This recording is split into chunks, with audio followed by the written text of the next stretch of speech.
Sino ka?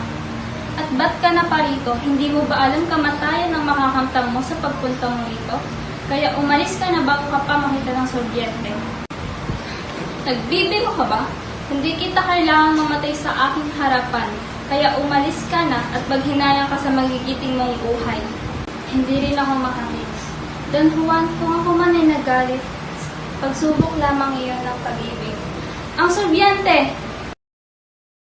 Narito ang balsa mo. Kada ulo, ibuhos mo ito para hindi na muling mabuhay pa. Nako! Ang diamanteng singsing na pinamana sa akin ng aking ina, naiwan ko sa palasyo. Salamat, Ginoo. Salamat. Juan! Lapastangan! Kapatid mo iyon. Bakit mo pinutol ang lubid? Nais mo bang ang kanyang kamatayan?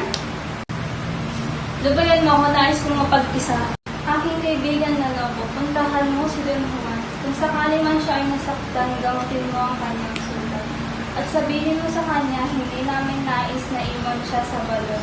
Pinilit lamang kami ng kanyang taksil na kapatid. Hindi po ako sumusuway. Ngunit may isa lamang po akong kahilingan. Mula po kasi nang ako'y maulila sa aking ama't ina, panatag na po akong nanguhin. Hayaan niyo po sanang matupad ang aking panatag bago po akong ikasal sa prinsipe sa Verbania. Don Juan, aking sinta, asan ka na ba? 7 taon na kaming naghihintay ng mahal na hari sa iyo.